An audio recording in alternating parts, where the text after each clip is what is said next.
백화점에서 위탁 판매를 하는 그런 점주들이 많은데요. 이분들은 과연 근로자일까요? 아닐까요? 아니에요. 이게 이제 왜 중요하냐면, 나중에 이제 만약에 이거를 그만둘 때, 퇴직금 문제가 여기서 중간에 생깁니다. 그래서 이 퇴직금을 지급을 해야 되냐, 아니면 퇴직금을 못 받냐, 이 문제가 걸리기 때문에 이 부분 근로자성이 인정되느냐, 안 되느냐가 굉장히 중요합니다. 그래서 최근에 나온 판례를 좀 소개를 해드려 볼 건데요. 끝까지 한번 잘 들어보시면, 도움이 되실 것 같습니다. 자, 이 백화점 위탁 판매 점주는요, 결론적으로는요, 근로자가 아니라 자영업자라고 판단했습니다. 1심에서는 이제 이 근로자들의 편을 들어서 근로자다. 그리고 퇴직금을 지급해야 된다. 이렇게 판단을 했습니다. 근데 고등법원에서는 아니다. 근로자가 아니다. 자영업자다. 그러므로 퇴직금을 지급하지 않아도 된다. 이렇게 판단했습니다.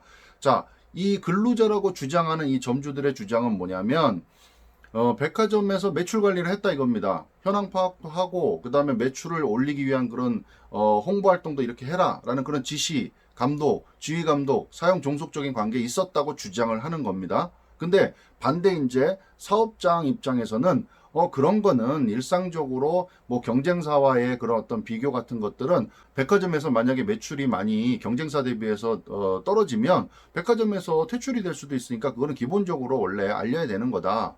그리고 또 이제 근로자라고 주장하는 분들은 이제 어떤 근무 시간이라든가 이런 거에서 뭐 통제를 받았고 그다음에 매출을 올려야 되는 그런 어떤 수치 이런 것들을 우리는 지시를 받았다라고 주장을 하는데 사업장 입장에서는 그렇지 않다.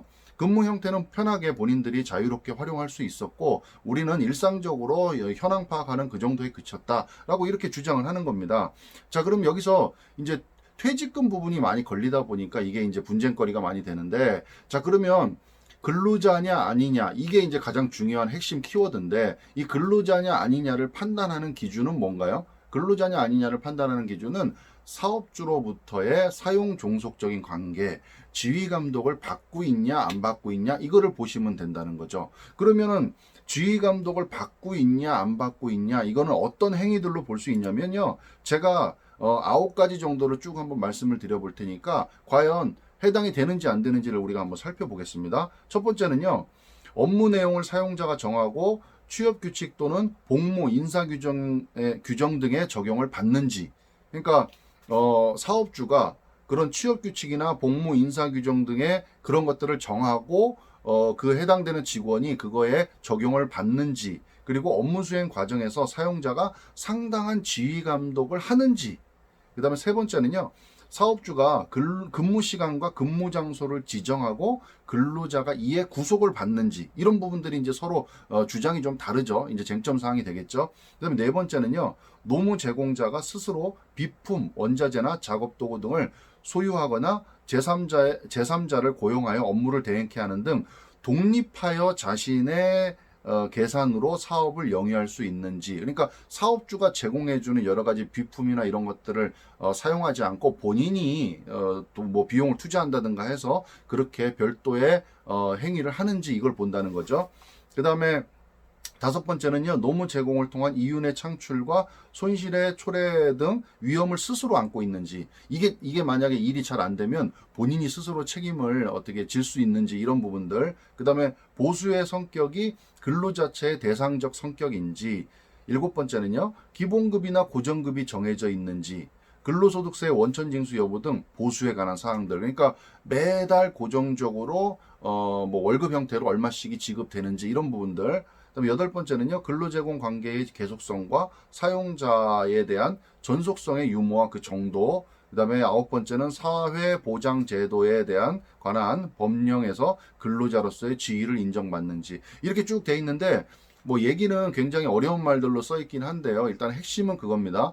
자, 사업주로부터 우리 직원들이 사용 종속적인 관계에 있는지를 파악을 한다. 그럼 조금 더 쉬운 말로 하면 지휘 감독, 지시 감독을 받는지를 파악한다. 그런 행위들은 어떤 게 있느냐? 뭐 출퇴근이 정해져 있는지, 급여를 고정급을 주는지, 사업장에 있는 비품들의 소유가 누구인지, 사업자가 그러니까 얼마나 직원들에 대해서 관여를 하고 관리를 하느냐, 이거를 가지고 종합적으로 판단을 한다는 겁니다.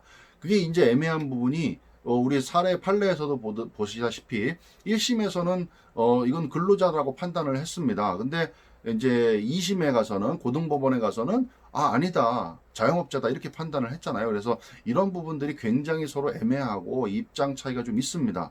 직원들 입장에서는 당연히 우리는 근로자로 인정을 받아서 퇴직금 지급받기를 원하는 거고요. 사업주 입장에서는 그렇지가 않다라고 당연히 주장을 하는 겁니다. 그래서 제가 말씀드린 몇 가지 이제 객관적인 사실을 가지고 판단을 하게 되는데 이 부분은 다툼의 여지가 많기 때문에 정확하게 뭐 예를 들어서 어떤 A라는 직원이 저는 이렇게 일했는데 제가 퇴직금 받을 수 있습니까? 라고 딱 질문을 하셨을 때 몇 가지 객관적인 사실로 유추해서 판단을 해볼 수는 있겠죠.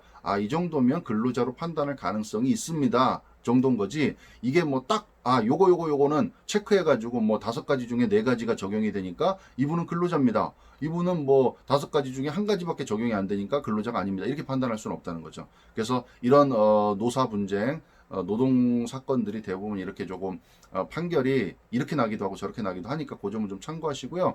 어쨌든 뭐 오늘 살펴본 거는 백화점에 위탁 판매하는 점주들, 아마 이런 분들 많이 계실 거예요. 주변에도 계시고, 백화점에 위탁 판매를 하고 있는 점주들은 일단은 고등법원에서 판례가 최근에 난 판례는 근로자가 아니라 자영업자로 판결이 났다라는 점 좀 참고하시고, 이 판례가 있으면 또 이거를 또 기준 삼아서 여러 가지 다른 또 결정들이 나기 때문에 이 부분은 좀 참고적으로 아시면 좋을 것 같아서 간단하게 말씀드렸습니다. 감사합니다.